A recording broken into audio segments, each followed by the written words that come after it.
Alleluia. Panginoon ang naghirang sa tinubos niyang bayan, nagpupuring mga hinirang, sayang nagdiriwang.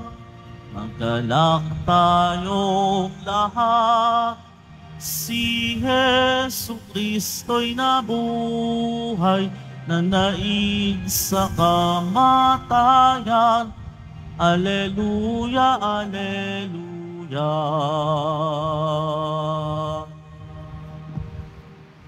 Sa ngalan ng Ama at ng Anak at ng Espiritu Santo.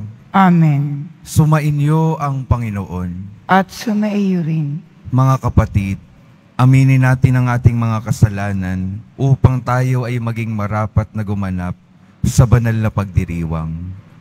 Inaamin ko Sa makapangyarihang Diyos at sa inyo mga kapatid, na lubha akong nagkasala sa isip, sa salita, sa gawa at sa aking pagkukulang. Kaya isinasamo ko sa mahal na Birheng Maria, sa lahat ng mga anghel at mga banal, at sa inyo mga kapatid, na ako'y panalangin sa Panginoong ating Diyos. kaawaan tayo ng makapangyarihang Diyos, patawarin tayo sa ating mga kasalanan, at patnubayan tayo sa buhay na walang hanggan. Amen. Panginoon, kaawaan mo kami. Panginoon, kaawaan mo kami. Kristo, kaawaan mo kami. Kristo, kaawaan mo kami. Panginoon, kaawaan mo kami. Panginoon, kaawaan mo kami. Manalangin tayo.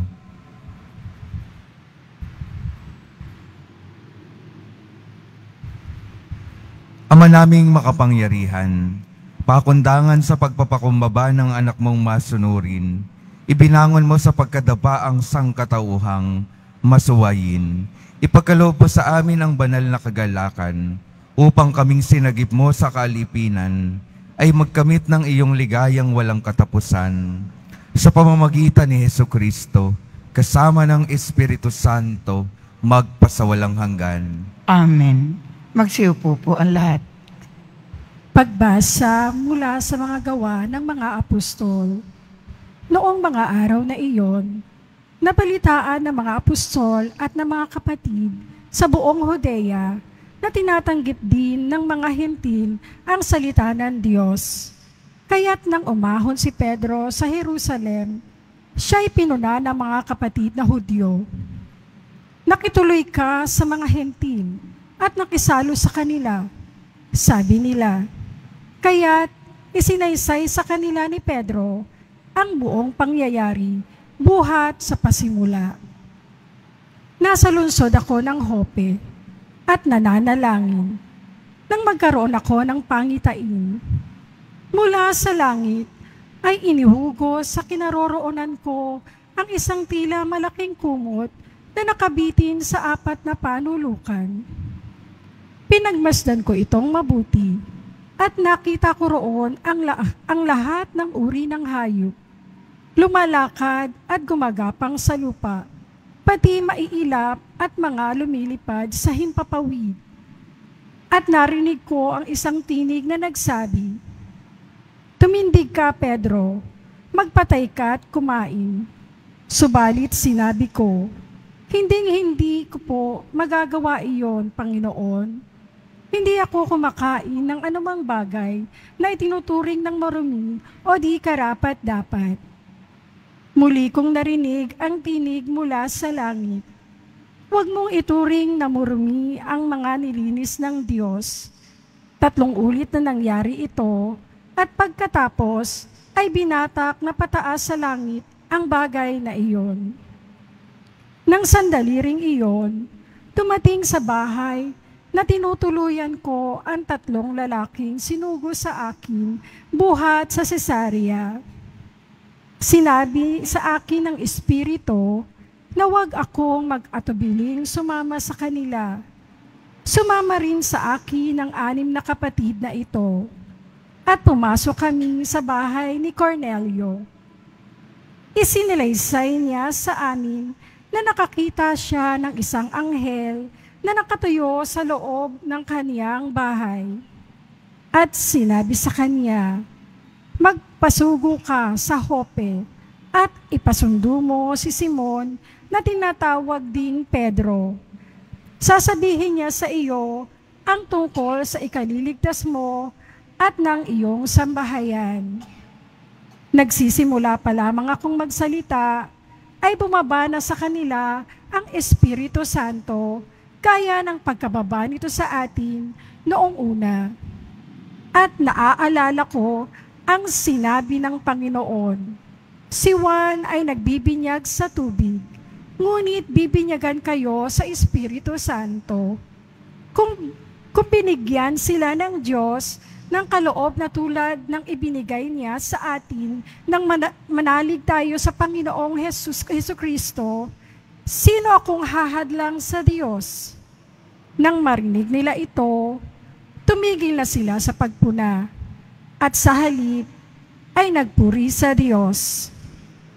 Kung gayon, sabi nila, ang mga hintilmay binigyan din ng pagkakataong magsisit, magbagong buhay upang maligtas. Ang salita ng Diyos. Salamat sa Diyos. Kung aking kinasasabikan, ang Diyos na nabubuhay. Aking kinasasabikan, ang Diyos na nabubuhay. Kung paanong yaong batis ang hanap ng isang usa, gayon hinahanap ng Diyos ng uhaw kong kaluluwa. Aking kinasasabikan, ang Diyos na nabubuhay. Nananabik ako sa Diyos, Diyos na buhay, walang iba. Kailan kaya maaaring sa harap mo ay sumamba? Aking kinasasabikan, ang Diyos na nabubuhay. Ang totoo't ang liwanag, buhat sa iyo ay pakamtan, upang sa Siyon ay mabalik sa bundok mong dakong banal, sa bundok mong pinagpala at sa templo mong tirahan. Aking kinasasabikan, ang Diyos na nabubuhay. Sa dambana mo, O Diyos, ako naman ay dudulog. Yamang galak at ligaya ang sa aking iyong dulot. Sa saliw ng aking alpay, magpupuri akong lubos. Buong lugod na aawit ako sa Diyos na aking Diyos. Aking kinasasabikan, ang Diyos na nabubuhay. Magsitayo po ang lahat.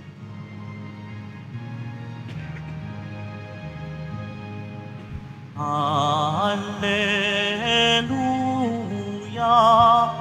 Hallelujah, Hallelujah, Hallelujah.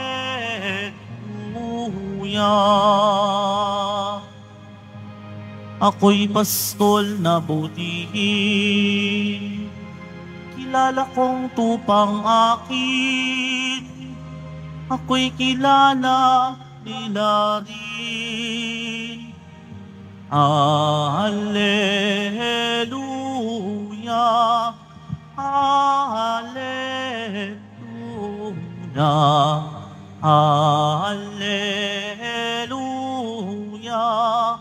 Hallelujah.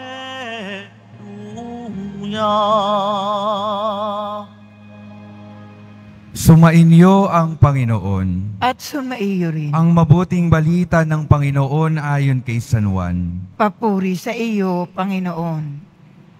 Noong panahong iyon, sinabi ni Jesus, tandaan ninyo ito, ang pumasok sa kulungan ng mga tupa nang hindi sa pinto nagdaraan, kundi umaakyat sa di dapat pagdaanan, ay magnanakaw at tulisan.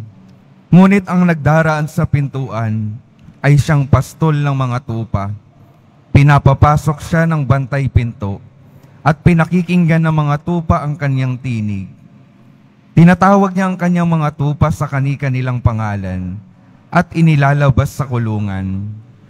Kapag nailabas na, siya'y nangunguna sa kanila at sumusunod naman ang mga tupa sapagkat nakikilala nila ang kanyang tinig. Hindi sila sumusunod sa iba, bagkus pangay patakbong lumalayo sapagkat hindi nila nakikilala ang kanyang tinig. Sinabi ni Jesus ang talinghagang ito, ngunit hindi nila naunawaan ang ibig niyang sabihin. Kaya't muling sinabi ni Jesus, tandaan ninyo, ako ang pintuang dinaraanan ng mga tupa. Ang mga nauna sa akin ay mga magnanakaw at mga tulisan, ngunit hindi sila pinakinggan ng mga tupa. Ako ang pintuan. Ang sino mang pumapasok sa pamamagitan ko'y maliligtas. Papasok siya't lalabas at makatatagpo ng pastulan. Kaya lamang pupunta rito ang magnanakaw ay upang magnakaw, pumatay at magwasak.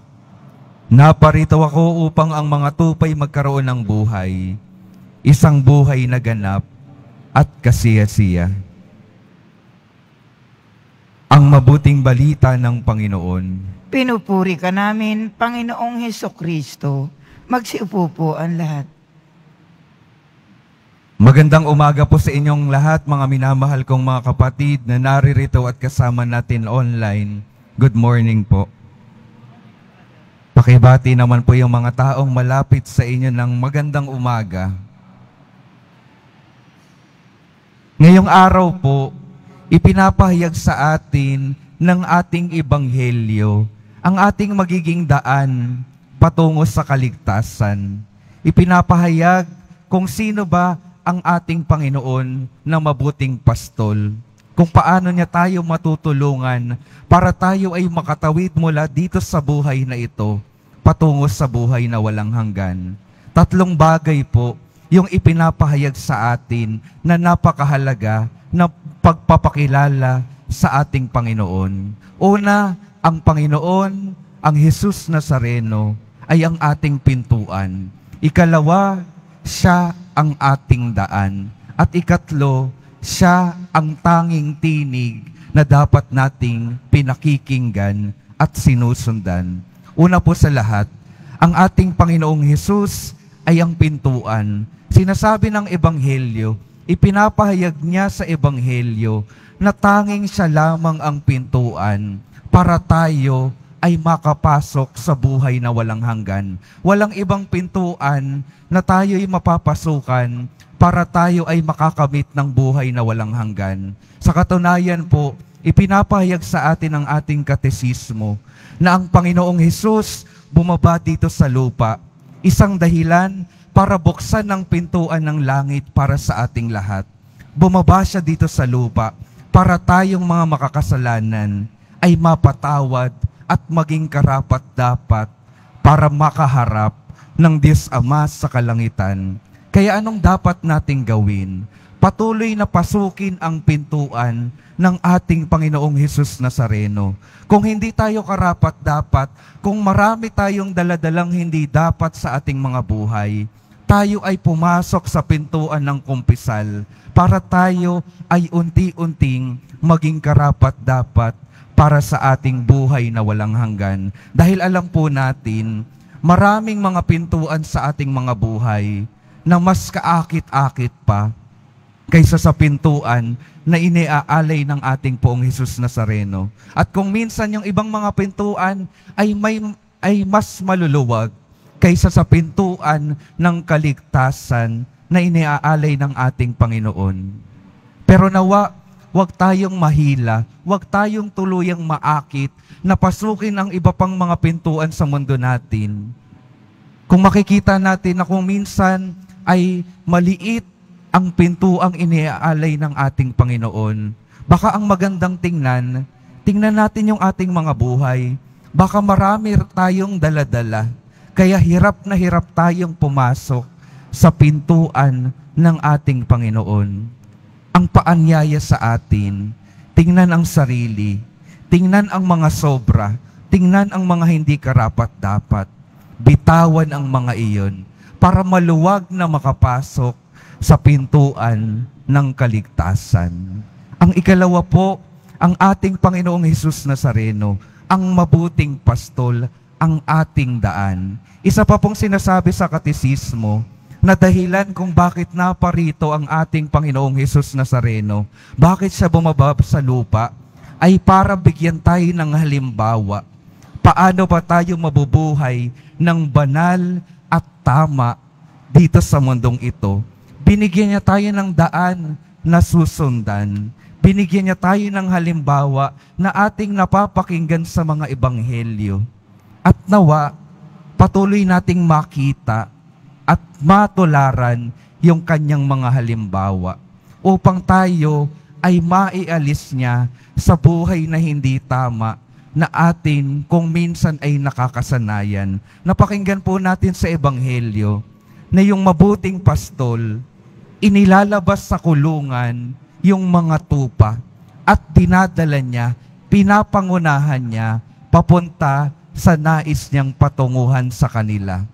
Yun din po yung daan para tayo ay makalabas sa ating mga kulungan, sa kulungan ng ating mga pagkakasala, sa kulungan ng ating paglayo sa Panginoon. Nawa patuloy nating hanapin at sundan ang mabuting pastol para tayo ay makalaya sa ating mga buhay, para tayo habang tayo ay nabubuhay sa mundong ito, maligayang makasunod patungo sa kaganapan ng buhay, sa buhay na kasiyasiya. At ang ikatlo, ang ating mabuting pastol, ang ating Hesus Nazareno, ang siyang tinig, tanging tinig nawa na dapat nating pinakikinggan at sinusundan. Alam po natin sa ating mga buhay, marami ring ibang mga tinig na nagiging kakompetensya ng boses ng Panginoon. Kung minsan na alam natin sa ating kalooban, tinatawag tayo ng Panginoon na manalangin, na magsimba. Ngunit kung minsan, meron ding mga tinig na sasabihin sa atin, saka na yan, mamaya na yan, ipagpabukas mo na lang iyan, marami kang ibang gagawin, maraming mas masayang iba pang gawin. Kinukompetensya yung alam nating pagtawag ng Diyos na makiharap sa Kanya. At anong nangyayari kapag tayo ay nagpapadala sa iba't ibang boses na sumisigaw sa ating mga buhay? Kung minsan dinadala tayo nito papalayo sa ating Panginoon. At kapag tayo ay napapalayo sa ating Panginoon, nalalayo na rin tayo sa kaligtasan. Mga minamahal kong mga kapatid, saan po ba natin tunay na maririnig ang ating Panginoon? Paulit-ulit ko pong ipapaalala na yung Panginoon nagkakaroon ng pagkakataon na mangusap sa atin, na mapakinggan natin yung kanyang boses kapag tayo ay dumadalo ng misa at pinapakinggan ang kanyang mga salita. Kapag tayo ay nagbibigay ng panahon upang manalangin, tumahimik at makinig sa ating Panginoon. Yun po yung paraan ng Panginoon para patuloy na mangusap sa atin, para yung kanyang salita magbigay ng direksyon sa ating mga buhay. At sa papaanong paraan pa natin pwedeng mapakinggan yung Panginoon? Kapag pinapakinggan po natin yung ating mga konsensya. Sa papaanong paraan po? Kung minsan po, mangungusap sa atin yung ating Panginoon sa pamamagitan ng ating mga konsensya, sa paraan na sasabihin sa atin, ito yung gawin mo, piliin mo yung tama, gawin mo yung mabuti, magpatawad ka, magmahal ka, magbigay ka ng tulong sa iba. Kung minsan itong boses na ito sa ating mga kalooban, alam natin iyon. Pero minsan, hindi natin pinapakinggan at hindi natin sinusundan. Kung minsan yung ibang boses sa ating kalooban, yung ating mga pinapakinggan, na ang sinasabi, hayaan mo na yung ibang mga tao, huwag kang magpatawad, may karapatan kang magalit, may karapatan kang huwag magpatawad, may karapatan kang huwag magbigay. Ito pong mga boses na ito, boses na hindi nagdadala ng kabutihan sa mundo. Ito yung iba pang mga boses na kakompetensya ng Panginoon sa ating mga kalooban. Kaya nawa, mga minamahal kong mga kapatid, alam ng ating kalooban yung boses ng Panginoon. At kung minsan ay nalilito tayo, magpatulong tayo sa Kanyang salita para maging maliwanag yung boses ng kabutihan sa ating mga buhay. At kapag naging maliwanag ang boses ng kabutihan sa ating mga buhay, nawa ito ay ating masundan para ang boses na ito dalhin tayo sa kaligtasan. Mga minamahal kong mga kapatid, sa araw na ito, ipinapakilala at ipinapahayag ng ating Panginoong Hesus Nazareno ang ating daan sa kaligtasan. Ano ang ating daan sa kaligtasan? Siya lamang. Sino ang ating pintuan sa kaligtasan? Siya lamang. Paano tayo makakarating sa ating kaligtasan kapag patuloy nating pakikinggan at susundan ang kanyang mga mensahe sa araw-araw? Kaya mga kapatid, magkaroon nawa tayo ng lakas ng loob na magtiwala, maniwala at sumunod sa ating Poong Hesus Nazareno ngayon pa lamang upang tayo ay makarating sa ating buhay na walang hanggan. Amen. Magsitayo po ang lahat.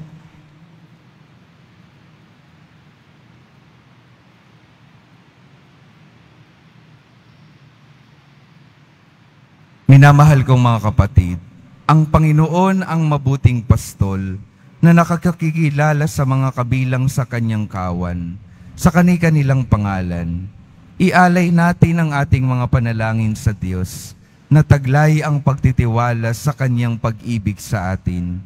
Sa bawat panalangin ang ating sasabihin, Banal na Pastol, panatilihin mo kami sa iyong pangangalaga. Banal na Pastol, panatilihin mo kami sa iyong pangangalaga. Ang Santo Papa, ang pastol na hinirang ng Diyos, naway gabayan tayo sa matuwid na daan. Manalangin tayo. Banal na Pastol, panatilihin mo kami sa iyong pangangalaga. Ang mga mananampalatayang Kristiyano, naway maging iisang kawan na nasa pangangalaga ng iisang pastol. Manalangin tayo. Banal na Pastol, panatilihin mo kami sa iyong pangangalaga. Ang mga kabataan, naway magkaroon ng buhay at lubos na magkaroon nito sa pamamagitan ng katapatan sa mabuting pastol. Manalangin tayo. Banal na Pastol, panatilihin mo kami sa iyong pangangalaga.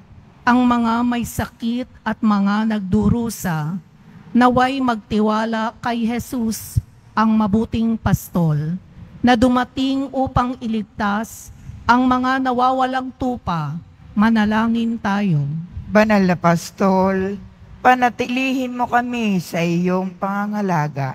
Ang mga yumao, naway makapasok sa pintuan ng kulungan ng mga tupa at magdiwang kasama ng pastol at bantay ng kanilang mga kaluluwa. Manalangin tayo. Banal na Pastol, panatilihin mo kami sa iyong pangangalaga. Amang lubos sa kabutihan, ginagabayan mo kami sa matawid na daan. Ang iyong anak ay laging nasa aming tabi, upang kami ay patnubayan.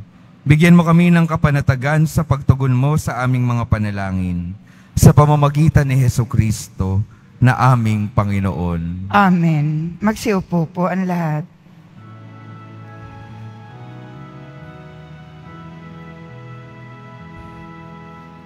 Tanggapin mo, O Panginoon, ang alay ng bayang nagdiriwang. Puhunan mong bigay ang alak at tinapay, handog ng pagkabuhay.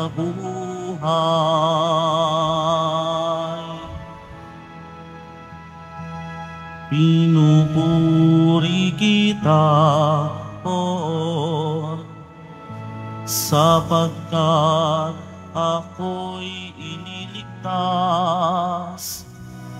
Mga kaaway di makuhang matuwa mula sa libingan.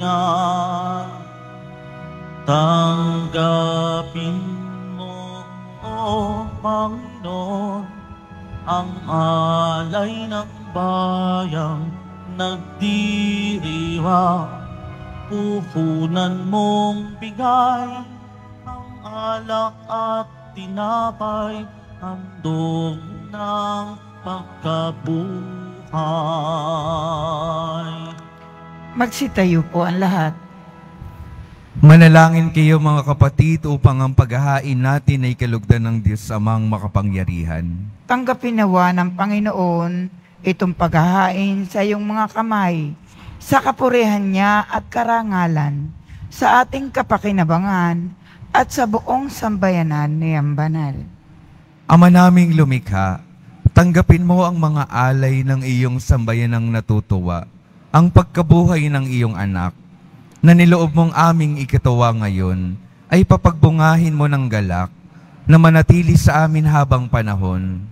Sa pamamagitan niya, kasama ng Espiritu Santo, magpasawalang hanggan. Amen. Sumainyo ang Panginoon. At sumaiyo rin. Itaas sa Diyos ang inyong puso at diwa.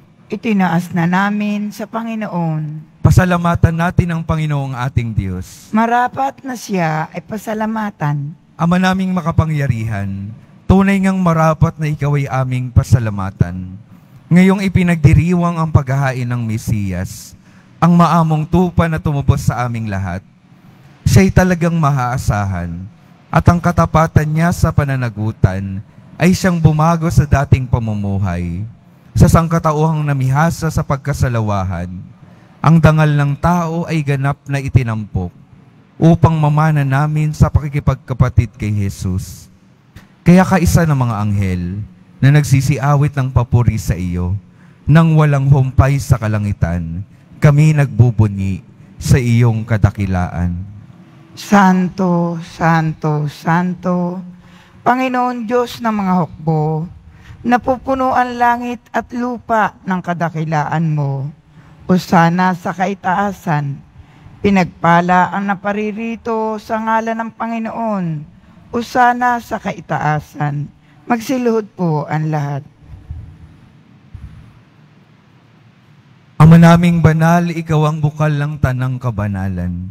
Kaya't sa pamamagitan ng iyong Espiritu, gawin mong banal ang kaloob na ito, upang para sa amin maging katawan at dugo ng aming Panginoong Hesukristo. Bago niya pinagtiis ang kusang loob na maging handog, hinawakan niya ang tinapay, pinasalamatan kanya, pinaghati-hati niya iyon, iniabot sa kanyang mga alagad at sinabi, "Tanggapin ninyong lahat ito at kanin. Ito ang aking katawan na ihahandog para sa inyo."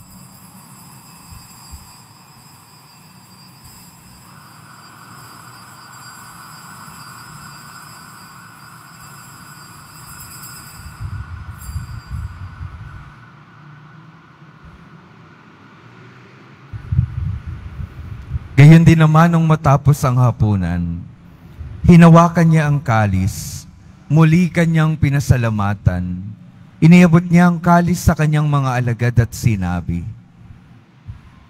"Tanggapin ninyong lahat ito at inumin. Ito ang kalis ng aking dugo, ng bago at walang hanggang tipan. Ang aking dugo na ibubuhos para sa inyo at para sa lahat, sa ikapagpapatawad ng mga kasalanan. Gawin ninyo ito sa pag-alala sa akin."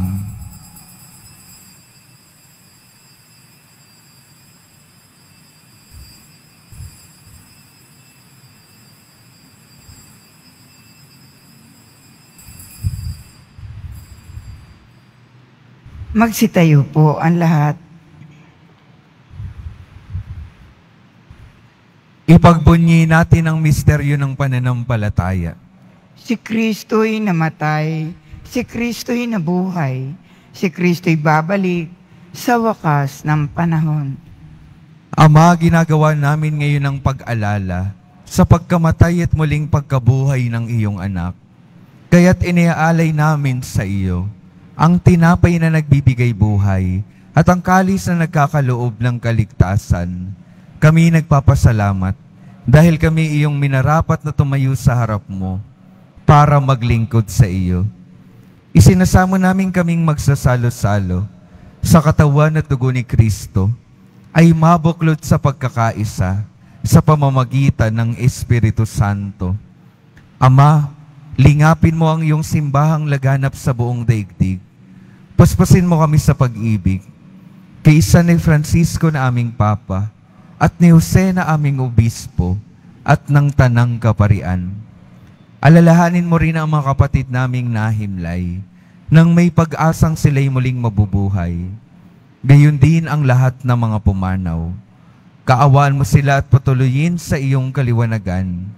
Kaawaan mo at pagindapatin kaming lahat, na makasalo sa iyong buhay na walang wakas. Kaisa ng mahal na Birheng Maria na Ina ng Diyos, ng kabiyak ng puso niyang si San Jose, kaisa ng mga apostol, ni San Juan Bautista at ng lahat ng mga banal, na namuhay dito sa daigdig ng kalugod-lugod sa iyo, maipagdiwang nawa namin ang pagpupuri sa ikararangal mo, sa pamamagitan ng iyong anak, na aming Panginoong Heso Kristo.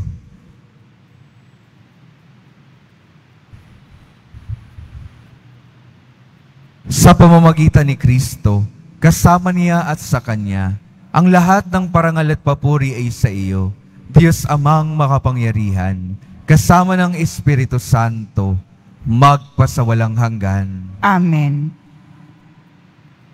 Sa tagubilin ng mga nakagagaling na utos at sa turo ni Jesus, na Panginoon natin at Diyos, ipahayag natin ng lakas loob. Ama namin, Sumasalangit ka, sambahin ang ngalan mo. Mapasa amin ang kaharian mo. Sundin ang loob mo dito sa lupa para nang sa langit. Bigyan mo kami ngayon ng aming kakanin sa araw-araw at patawarin mo kami sa aming mga sala para ng pagpapatawad namin sa nagkakasala sa amin. At huwag mo kaming ipahintulot sa tukso at iadya mo kami sa lahat ng masama. hinihiling namin kami adya sa lahat ng masama, pagkalooban ng kapayapaan araw-araw, iligtas sa kasalanan, at ilayo sa lahat ng kapahamakan, samantalang aming pinananabikan ang dakilang araw ng pagpapahayag ng tagapagligtas naming si Heso Kristo. Sapagkat iyo ang kaharian at ang kapangyarihan at ang kapurihan magpakailanman. Amen. Panginoong Heso Kristo, sinabi mo sa iyong mga apostol, kapayapaan ang iniiwan ko sa inyo, ang aking kapayapaan ang ibinibigay ko sa inyo. Tunghayan mo ang aming pananampalataya at huwag ang aming pagkakasala. Pagkalooban mo kami ng kapayapaan at pagkakaisa ayon sa iyong kalooban, kasama ng Espiritu Santo, magpasawalang hanggan. Amen. Ang kapayapaan ng Panginoon ay laging sumainyo. At sumaiyo rin. Magbigayan kayo ng kapayapaan sa isa't isa.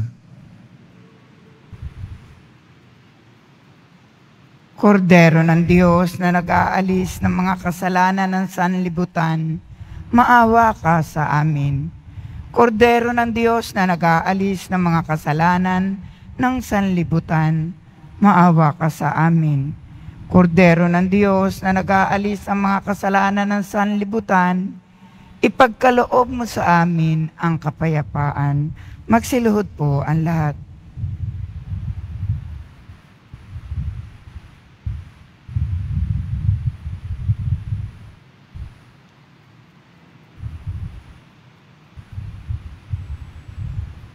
Ito ang kordero ng Diyos. Ito ang nag-aalis ng kasalanan ng sanlibutan. Mapalad ang mga inaaniyahan sa kanyang piging. Panginoon, hindi ako karapat-dapat magpatuloy sa iyo. Ngunit sa isang salita mo lamang ay gagaling na ako.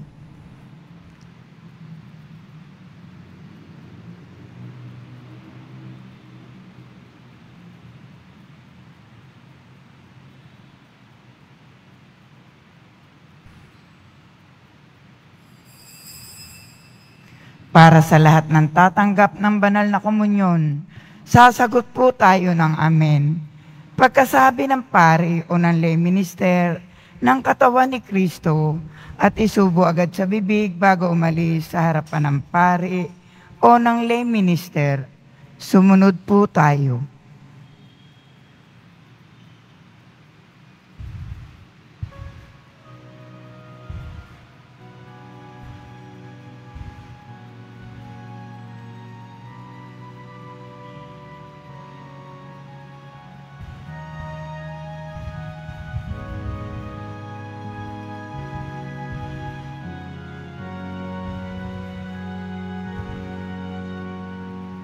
Ang Panginoon,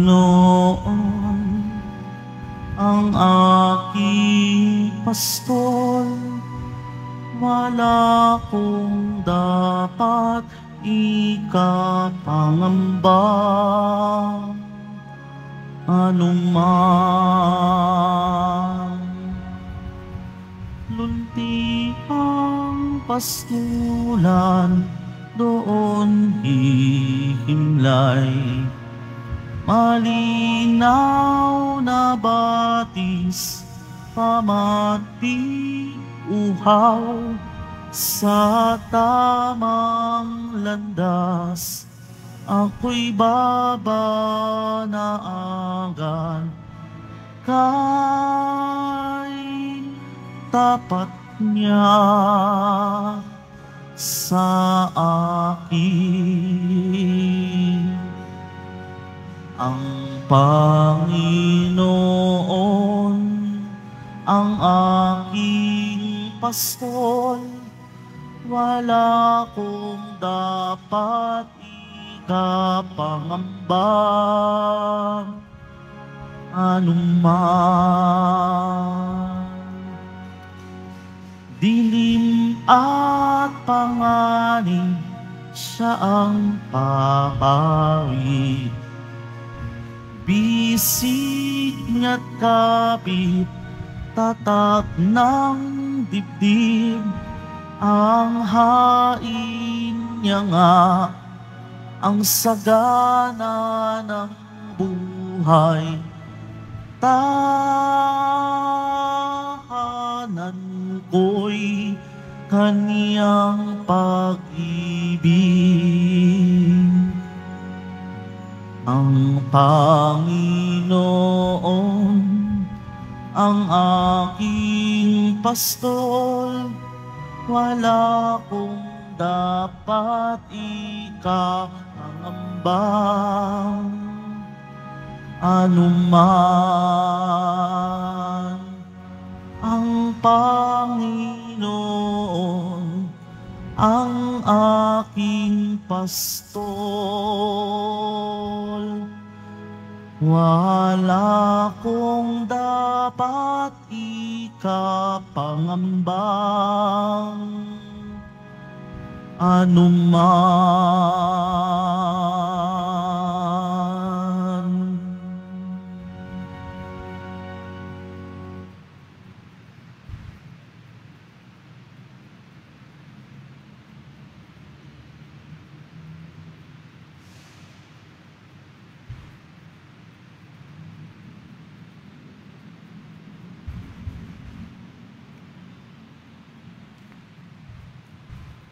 Announcement. Inaanyayahan po ang mga ministry, organization, at samahan ng ating simbahan, at lalo na po ang mga deboto ng mahal na Poong Jesus Nazareno sa ating Easter Recollection sa darating na Abril 23, 2024, Martes, sa ganap na ikapito ng gabi, dito po sa ating simbahan. Ang ating tagapagsalita sa araw na iyon ay walang iba kundi si Reverend Father Reginald R. Malikdem, Vicar General, Mission Station Priest ng Mary Mother of Hope Chapel, Landmark, at ng Our Lady of the Most Holy Rosary Chapel, Makati. Inaanyarahan din po ang mga ministry organization at samahan ng ating simbahan at lalo't higit ang mga deboto ng Mahal na Birheng Maria na salubungin ang pagdating ng Mahal na Birhen ng Antipolo dito po sa ating simbahan sa darating na April 27, 2024, Sabado. Ang misa ng pagtanggap ay sa ganap na 10:00 ng umaga na pangungunahan ng ating rektor na si Reverend Father Rufino Sescon Jr. Mananatili po ang Mahal na Birhen ng Antipolo hanggang Martes, April 30, 2024 at ang misa naman ng pamamaalam ay sa ganap na 6 ng gabi na pangungunahan naman ni Most Reverend Ruperto Santos, Obispo ng Antipolo, at susundan ito ng alay lakad para sa kapayapaan patungong Antipolo. Makiisa po tayo. Mabibili pa rin po ang ating opisyal na imahe ni Jesus Nazareno. Ang mga ito po ay mabibili lamang sa ating Parish Finance Office. Ang malilikom po na pundo ay gagamitin sa pagsasaayos ng ating Adorasyon Chapel at Baptistry. Pagkatapos ng misa, wiwisikan po ang lahat ng banal na tubig. Pinakikiusapan ang lahat na manatili lamang muna sa inyong mga lugar. Tanging sa Quezon Boulevard at sa Plaza San Juan lamang ang labasan ng lahat. Sumunod po tayo. Maraming salamat po sa inyong pagdalaw at pagsisimba sa Basilica Minor at Pambansang Dambana ni Jesus Nazareno. Magsitayo po ang lahat. Manalangin tayo. Ama naming mapagmahal, tunghayan mo at lingapin ang iyong sambayanan na minarapat mong makinabang sa piging na pang magpakailanman. Ipagkaloob mong kami malwalhating makarating sa pagkabuhay na magtatampok sa amin sa iyong piling. Sa pamamagitan ni Jesucristo, kasama ng Espiritu Santo, magpasawalang hanggan. Amen. Mga minamahal kong mga kapatid, ang patuloy pong pinapaalala sa atin ng ating Panginoon, siya lamang ang tanging daan patungo sa kaligtasan. Siya lamang ang tanging pintuan na magbubukas ng langit para sa ating lahat. Kaya nawa, palagian nating pakinggan ng kanyang tinig, mapakinggan at masundan ito para tunay tayong magabayan patungo sa tahanan natin sa kalangitan. Sumainyo ang Panginoon. At sumaiyo rin. Mahal na poong Jesus Nazareno, inihayag mo sa pamamagitan ng krus ang walang maliw na pag-ibig ng Diyos sa sangkatauhan. Pakinggan mo ang kahilingan ng iyong angkan na nagsusumamot sa iyo. Makamtanawa nila ang iyong katugunan at tanggapin ang kasagutan na may utang na loob na tinatanaw. Basbasan din po ninyo ang mga daladala nilang mga imahen at dasalan. Sa pamamagitan ng bendisyon na ito, naway maalala nila ang mga pangako nila noon sa binyag, na ikaw ang kanilang iibigin at paglilingkuran bilang Panginoon, magpasawalang hanggan. Amen. At pagpalain kayo ng makapangyarihang Diyos, Ama, Anak at Espiritu Santo. Amen. Humayo kayong mapayapa, taglay ang pag-ibig ng poong Jesus Nazareno. Salamat sa Diyos.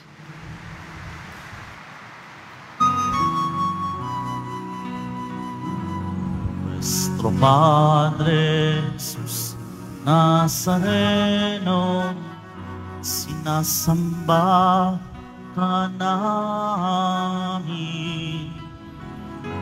pinipintuho ka namin, aral mo ang aming buhay at kaligtasan, Padre Jesus Nazareno, iligtas mo kami sa kasalanan. Ang krus mong pinamatayan ay sagisag ng aming kaligtasan. Nuestro Padre Jesus Nazareno, dinarangal ka namin. Nuestro Padre Jesus Nazareno, iwalhati ka namin. Nuestro Padre Jesus Nazareno, dinarangal ka namin. Nuestro Padre Jesus Nazareno, iwalhati ka namin.